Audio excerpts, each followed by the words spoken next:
Hey guys, so sorry I'm late. Just give me a moment. I'm just trying to set up my camera. Part of the reason. Oh, hello, doggy. You're so cute. Today, I'm taking you guys to a one of my favorite places in Okinawa.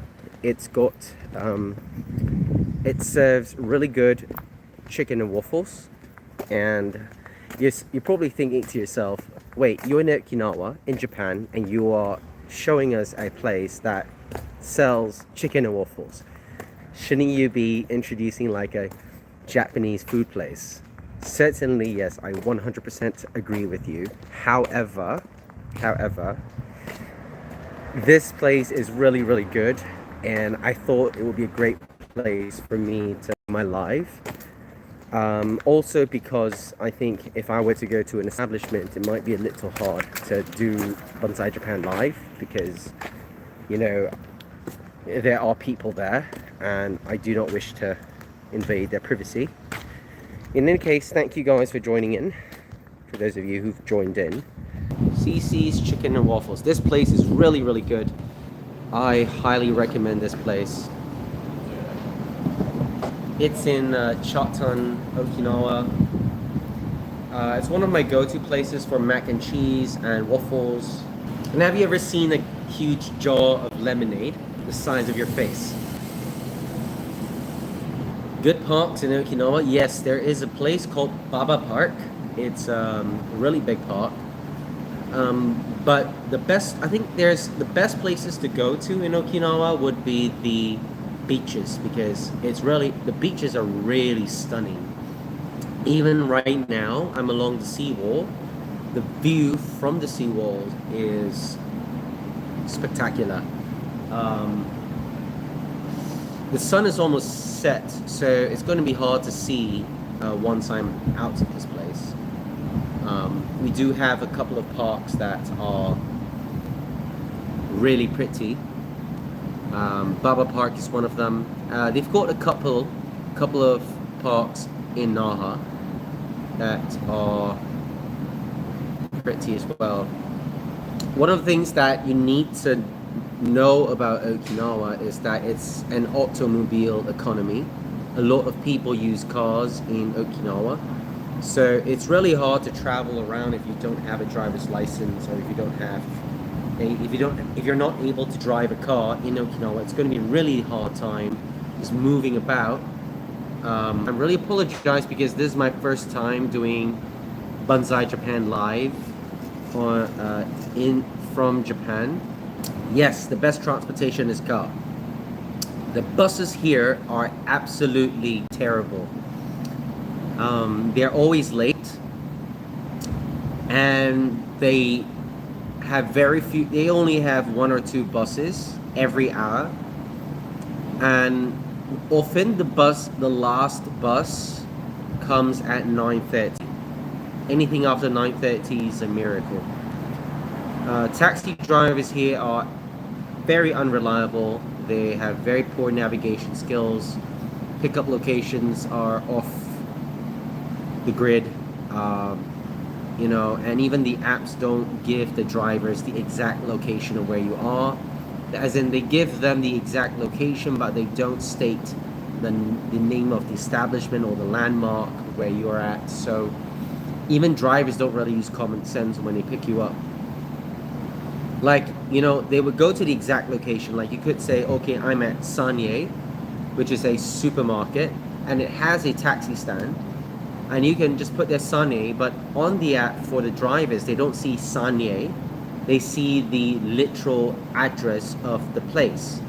And they would go there and they would just stop somewhere in front of Sanye, but not at Sanye, not at the location. And they don't even have the common sense of turning into Sanye and look for the riders who are waiting at the taxi stand. So even taxis are pretty unreliable compared to Singapore.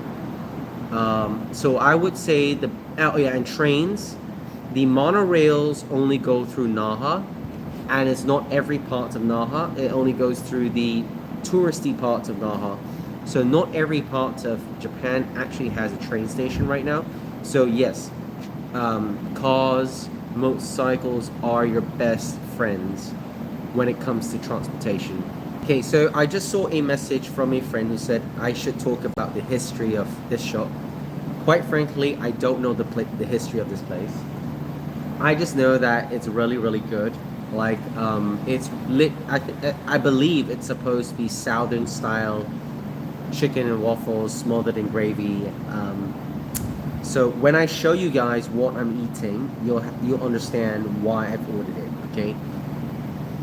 I might end up ordering a mac and cheese as well because the mac and cheese here is so good. You know what? Now that I've mentioned it, I'm just going to order mac and cheese as well. Okay, so this is the chicken and biscuit waffle. Oh, I love this so much. Look at that waffle right there. Okay, smothered in gravy. Oh, they used to give more gravy. There's very little gravy today, but usually they give a lot more gravy. Like, it used to be like a swimming pool of gravy right here. But it's fine. It's still delicious. I enjoy it. This is the chicken. Okay. Love the chicken. Crispy fried chicken. And I ordered sunny side up eggs. This is how I love my eggs.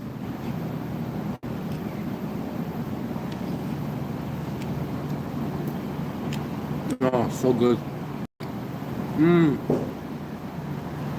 I'm so happy, guys. You know, after 3 months of working so hard, I deserve this meal. Really deserve it. By whose standards? My own.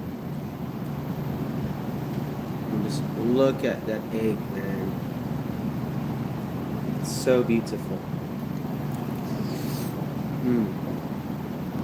Food-wise, it's a very rich mix of American food. Let me correct that. Mexican food and Okinawan dishes.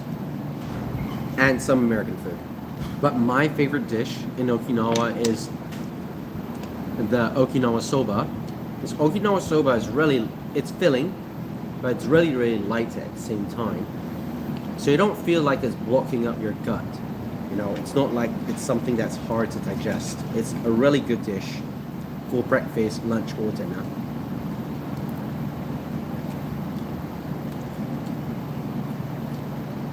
When people first told me that Okinawa is really different from mainland Japan, I kind of understood why.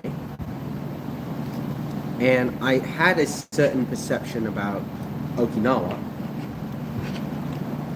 but I didn't realize how accurate it would be and how much more different it is than I had thought it to be. Oh, is that my mac and cheese? Thank you so much. This is a beautiful dessert, man.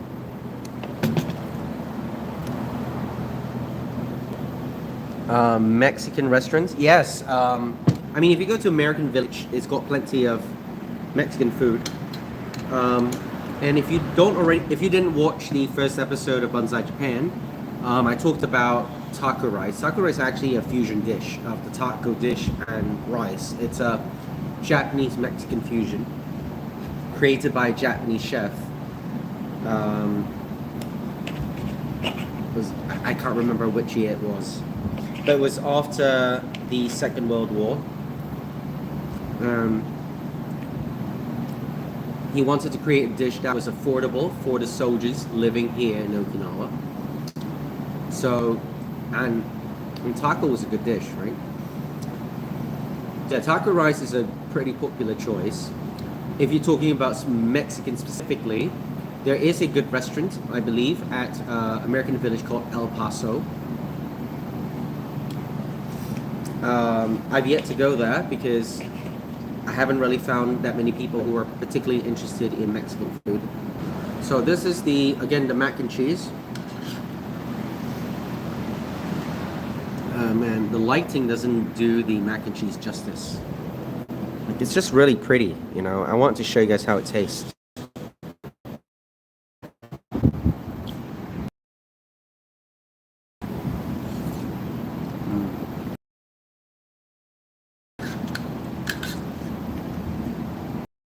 It's just oozing inside the elbows pasta. beautiful exhaust, and cheese just oozing inside. So you got to be careful because it's really hot. Talk about transportation, talk about food. I'll just say one thing, a lot of things that are sold at the izakayas in Naha can actually be bought for much cheaper prices in other parts of Okinawa. Okay, so for example, umi budo. Obviously, it's a lot pricier in Naha because it's being sold to tourists.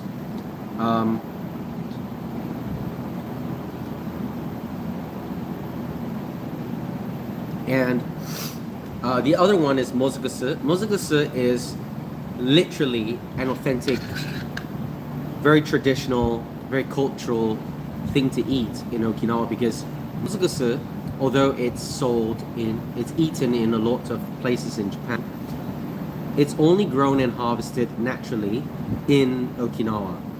So the best things to eat are Okinawa soba, mozugasu. I think umi budo, it depends on your palate. I've seen a couple of Singaporeans and Malaysians who don't like umi budo. One reason is because they don't dip it in the sauce. And the second reason, even after dipping it, they just still don't like the sauce, the ponzu with the umi budo. That's fine. I mean, everyone has their own preferences, and that's okay. But for me, I love umi budo, so I'm recommending it. Beni imo tempura, which is a good choice to have in an izakaya.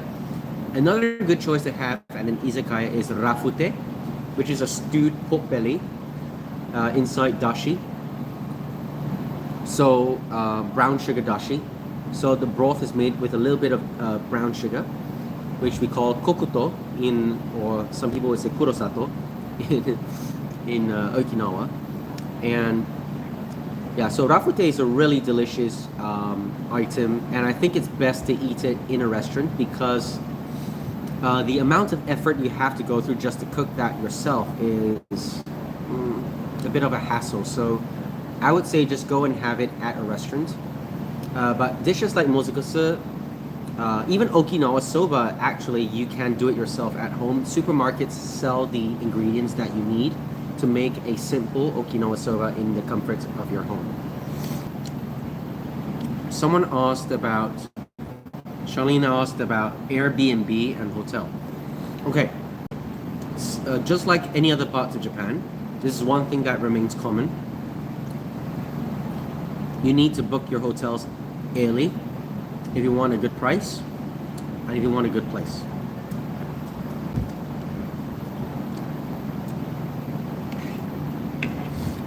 Some of the good places to stay, they can go for as low as 3,000 yen.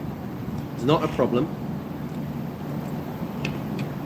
Some places might be a little cheaper, but I think if you want like your own personal space, I think going to like a hotel or an Airbnb or even a guest house for as low as 3,000 yen, it's pretty good enough. You should go to booking.com to get the best reviews. Booking.com has the most accurate reviews because everyone there is not afraid to make, post bad comments. The only hotel that I will tell you guys not to stay at is Appa Hotel. I had been a big supporter of Appa Hotel for quite a long time. Appa Hotel had been one of my favorite hotels. But recently I found out that Appa Hotel supports the idea that Japan did not commit any war crimes in World War II. If you go farther up north of Okinawa, most of the hotels are very expensive because those are hotels owned by Sheraton, Hilton, Shangri-La, all the big brands. Yeah, all the big brands are farther up north, like in Yambaru, Nago, Yomitan, all those places. I 100% hate the banking system in Japan. It's old school, it's so dated, and it's enough to make your blood boil, okay? Like you can transfer money into Japan using any account outside, like for Singaporeans at least. You could transfer money, you could withdraw money internationally.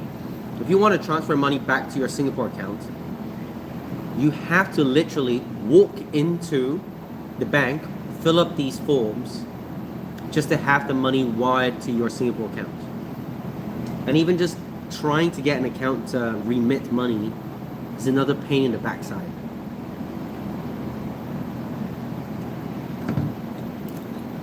So I really hate the banking system, and it takes hours for them to do things. Everything is paper. There are no apps for it. Nothing. I don't understand, for a country that is supposed to be advanced with technology, they're so inefficient. And then Okinawa specifically, cash is still your best friend in Okinawa. Because not every place in Okinawa accepts credit cards. So you have to use, like, the supermarket closest to my place does not accept cards from other countries. Even UOB does not accept UOB. And so I've had to use cash to pay for my groceries, which is fine because I don't want to burn my credit card. Yeah, I would say don't come here in winter. Come here in the spring or early in the summer. When I say early in the summer, I mean June, May. So the best time, I think, in my opinion, would be between the middle of March and the end of June. That would be the best time to come to Okinawa. November is also a good time to come to Okinawa. So that's all I've got for you guys here today on Banzai Japan. If you've enjoyed today's episode of Banzai Japan, don't forget to like, share, comment, and subscribe. One last thing, Banzai Japan is taking a 3-week vacation, so there will be no Banzai Japan new episodes coming up the next 3 weeks. However, I will still be uploading shorts on this channel and on TikTok